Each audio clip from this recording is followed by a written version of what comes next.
Hi Aquarius, welcome po sa ating channel. At ito ang inyong daily Gabay Tarot reading for August 27, 2024. Please be reminded kung nakaresonate kayo, comment down. Kung hindi kayo nakaresonate, ibigay nyo po sa iba kasi general reading po ito. Para po ito sa inyo, Aquarius, ngayong August 27, 2024.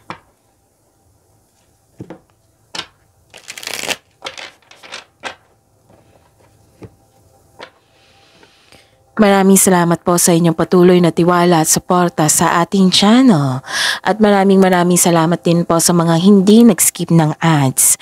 Gamitin ang reading na ito bilang gabay lamang. Sa mga hindi pa nag-subscribe, subscribe na po kayo at click bell notification para malaman nyo na may bago tayong video. Para sa mga gustong magpa-reading po, may lumabas dyan sa screen nyo ngayon.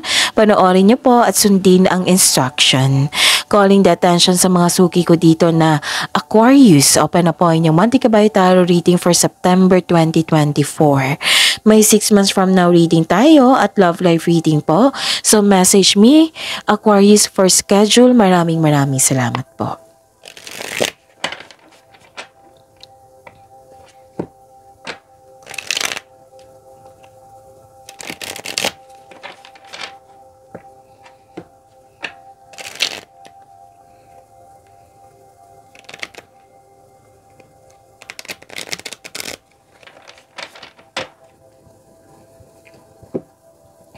Para po ito sa inyo, Aquarius, ngayong August 27, 2024.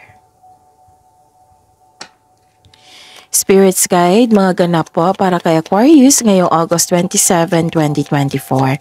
I need 3 cards po.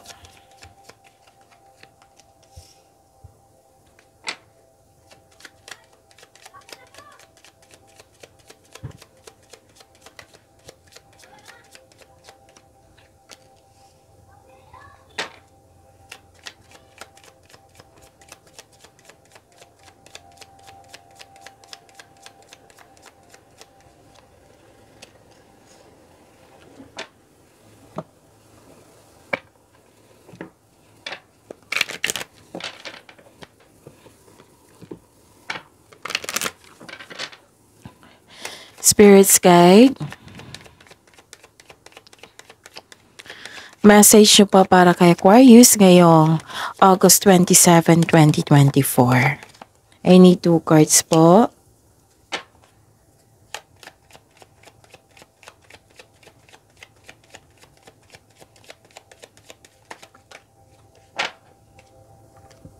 Okay. Aquarius, ngayong August 27, 2024. Okay. Nakikita ko dito na pwedeng na-stress kayo nung nakaraang araw, last week, or nagkaroon kayo ng anxiety or hindi maganda yung pakiramdam. Pero don't worry kasi nakita ko dito yung improvement po sa inyong health. And nakita ko rin dito yung support ng grupo ng tao and I consider this is your family. Pero may nakita ko ditong energy ng relatives po. Maaring sila din yung nag-support sa inyo. And nakita ko dito yung anong tawag nito? Spiritual growth. Okay? Wow. So this is spiritual growth and personal development. Nakita ko dito na tinutulungan mo yung sarili mo. Sinuko nyo lahat kay God, yung mga worries nyo. Kasi, di ba sabi ko sa inyo kanina, na maaring nag-overthink kayo the other day, the other week. Tapos ngayon, nag-decide kayo na tulungan yung sarili mo kasi naapektuhan na na like, di ba, overthinking can steal your happiness, can steal the opportunities. Tapos, ma-stress ka kasi overthinking, ma-worried ka niyan, di ba? Magkaroon ka ng doubt ko. So, hindi siya nakakabuti sa inyo. And today, nag-decide kayo na tulungan mo yung sarili mo na sabi mo na, this is enough. Tulungan ko yung sarili ko para bumalik ako sa dati na ma-motivate ako. Ganon. So, this is very good ha, Aquarius. And nakita ko talaga yung improvement sa inyong sarili dito.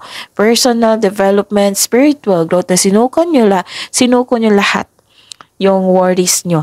At saka nakikita ko rin dito yung support ng mga tao. And nakita ko rin dito, you're taking time to our nature. Oo, it might mean nag-meditate kayo ngayon para makakonect kayo sa inyong intuition. Okay? And nakita ko dito na may meeting, pwedeng may meeting, may public event, may special event, may concern ka sa event, ganon. Pwedeng ganyan. Basta may nakita ko ditong event, pwedeng party, birthday, meeting, basta group of people. Dalawang card na kasi nagsabi dito. Might be meeting nyo ngayon, di ba? So, this is, kung napahinaan ka ng loob dito, and I am sure naman na tulungan mo yung sarili mo, sabi po ng card dito, have faith in your dreams. So, magtiwala po sa inyong dreams. Kasi always ko naman nababasa sa inyo, Aquarius, na Aquarius, sabi ng card nyo, Aquarius, believe in your dreams. All your dreams are coming true. Basta bigyan lang mo lang ng sipag at tiyaga at pag-unawa. Ganon. You and your loved ones are safe. Wow, this is very good. Claim nyo to ha, Aquarius. Spirits Guide, ano po yung energy ni Aquarius ngayong August 27, 2024?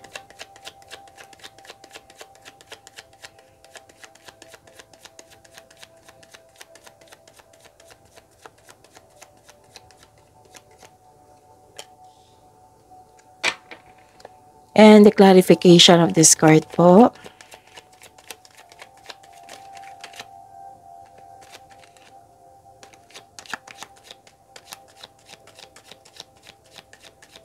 Ayaw niya mahulog, oh. Ayaw niya talagang mahulog. Okay. Hinihintay ko mahulog, eh. Panoorin niyo po yung last 4 days Gabay Tarot reading niyo po. Like for example, napanood niyo ito ngayong August 27, 2024. Panoorin niyo po yung sunod-sunod na date po. August 26, 25, 24, 23. Kung may nakita kayo or narinig kayong repeating message, kailangan niyo po iyan bigyan ng atensyon. Kung maaari po, bigyan niyo po ng solusyon at aksyon. Again, calling the attention sa mga suki ko dito na Aquarius, open na po inyong Monte Gabay Tarot reading for September 2024. May 6 months from now reading tayo at love life reading po. So message me Aquarius for schedule. Maraming salamat po. Okay, so this is bagong simula. Tingnan natin ha.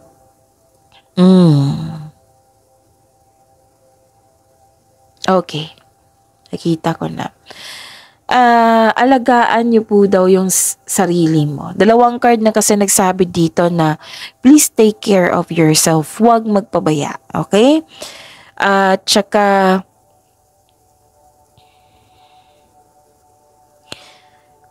okay.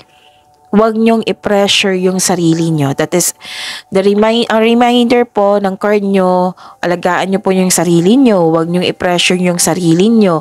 Umiwas po daw kayo sa toxic na tao na nagbibigay ng stress sa iyo. Pwede din na may naalala ka sa nakaraan regarding sa pag-invest ng time and effort tapos nagsisisi ka. I-process mo yan. Okay? I-process mo yan and don't take that as negativity. I-process mo yan. Bigyan mo ng solusyon and attract positivity. Okay? Tulungan niyo po yung sarili mo. Which is nakita ko naman dito na tinutulungan mo yung sarili mo. Guard your heart. Sabi po ng card dito. Okay? Tulungan niyo po daw yung sarili niyo. Which is nakita ko naman dito na gumagawa ka talaga ng paraan. Kasi you felt empty dito eh. Ano pa? Okay. I see. Nakita ko dito na marami kayong iniisip, pwede din marami kayong trabaho. Kasi yung na-burnout kayo.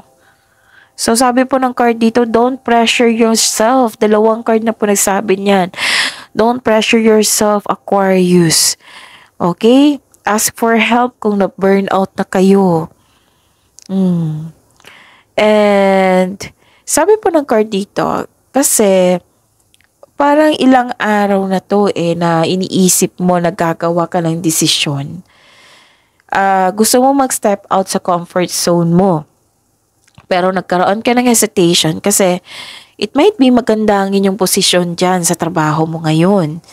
Pero gusto mo ng expansion and growth So, ang sabi po ng card dito, it's time to step out from your comfort zone if you are serious about your growth. Okay?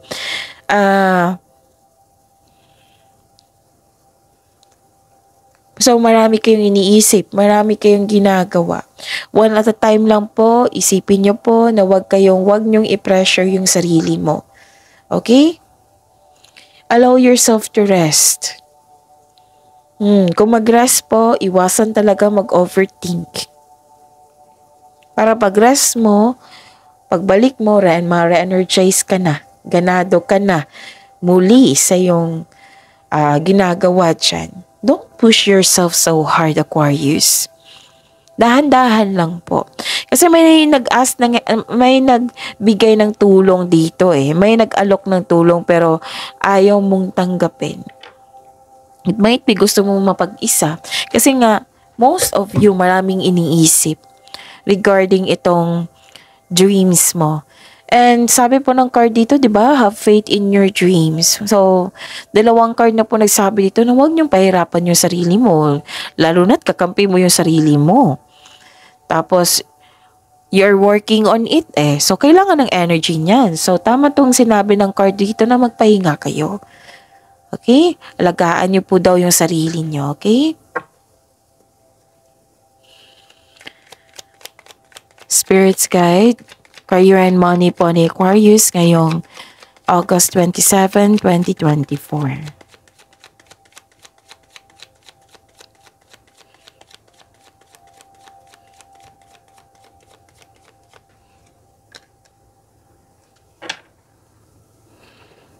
And the clarification of this card po.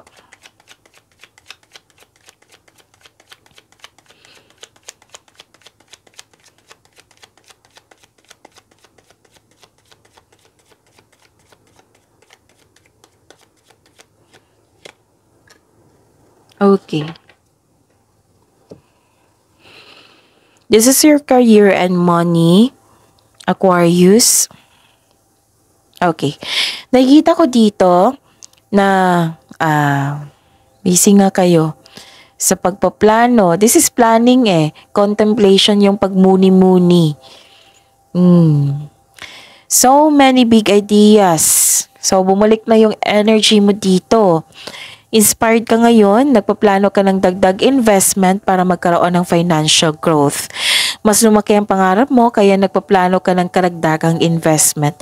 Pero, yung paalala ng dalawang card dito, huwag mag-overthink, huwag pahirapan ng sarili, alagaan ng sarili, magpahinga. Okay?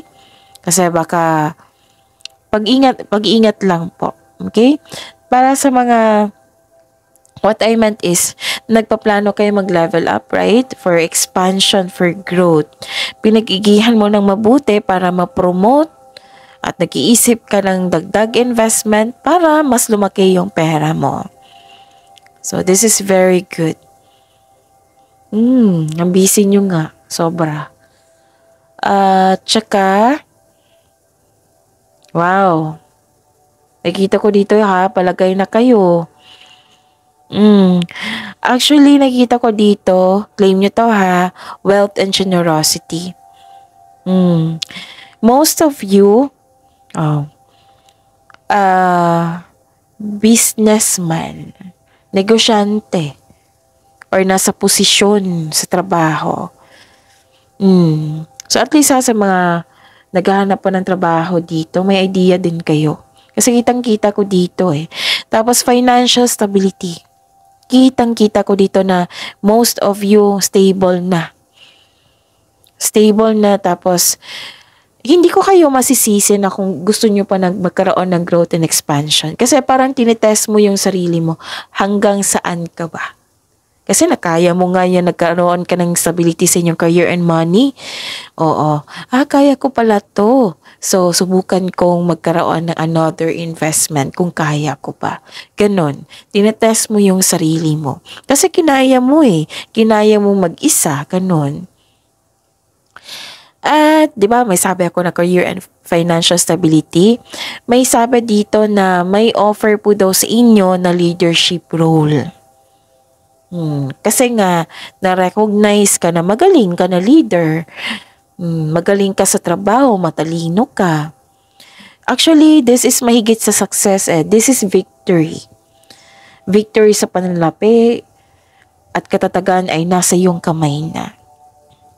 So, may parating din na kasosyo, makipag-teammate sa iyo or magbigay ng tulong sa iyo para makamit mo yung layunin mo. Wow.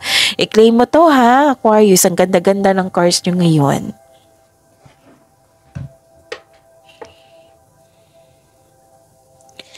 Spirit's Guide, Love Life, Self-Love, Partnership, and Romance ni Aquarius ngayong August 27, 2024.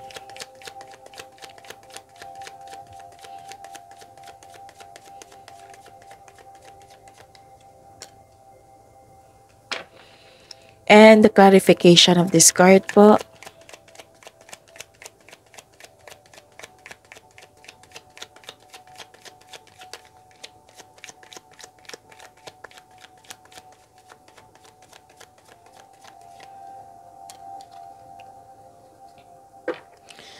Maraming salamat po sa patuloy na tiwala at suporta sa ating channel at maraming salamat din po sa mga hindi nag-skip ng ads. May lumabas dyan sa screen nyo ngayon, panoorin nyo po. Kung gusto nyo po iyan, then follow instruction. Inom muna ako ng tubig, saglit lang po.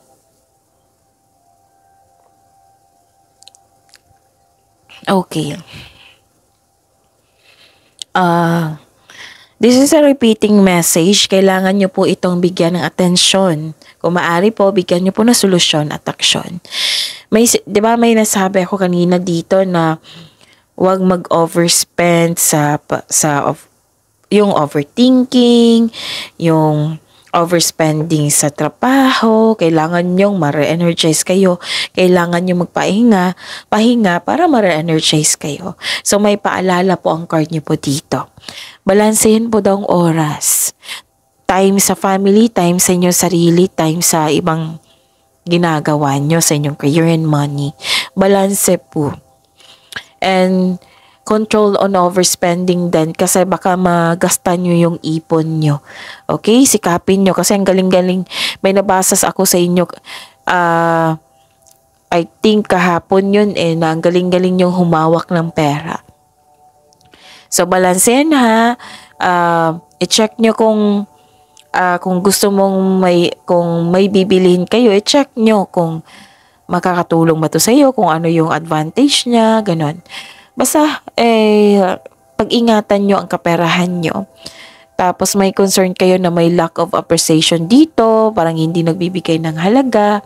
Pwedeng concern mo ito sa isang tao or concern nila sa iyo. Kasi too much busy ka na. Okay? Naunawaan ko naman sila, naunawaan kita. Pero yun, ang sabi po ng card dito na pagbalanse po ay kailangan. Wow, ang ganda. Ang ganda ng cards nyo ngayon, Aquarius. Kasi dalawang cards na po nagsasabi dito na may wealth. Okay? May wealth. And this is a time for family also. And some of you makatanggap ng mana. Some of you makatanggap ng mana, pensyon, retirement, o masaganang ani ng buhay. And some of you nag-spend time sa family, nagsisave ka rin para sa iyong sarili. May nakita ko dito, Aquarius, na parang may tutulungan ka sa family mo. Like for example, magkukuha ka ng educational plan, ganun. So hindi na ako magtataka niyan kasi matulungin kayo, Aquarius, kayong mga air signs. Tapos, okay, sa mga single dyan, sabi nyo, Some of you nakadecide dito na papasok lang kayo or interesado lang kayo na magkaroon ng relasyon kung ito ay seryoso sa buhay. And some of you sa mga marelasyon dito, sa buhay mag-asawa, ipakilala mo yung asawa mo or partner mo sa group of people. Pwedeng group of friends or group of yung family mo or relatives. Kasi may nakita ko ditong group of people na relatives, di ba, nasabi ko sa inyo kanina. Nakita ko rin dito. So, yun. Ang ganda-ganda ng cards nyo ngayon. I-claim nyo yung mga blessings ha at i-acknowledge nyo para tuloy-tuloy yung pasok po ng blessings. So, see you tomorrow, Aquarius. Please like, subscribe, and click the button for notification para updated po kayo sa daily tarot reading natin. Maraming salamat po.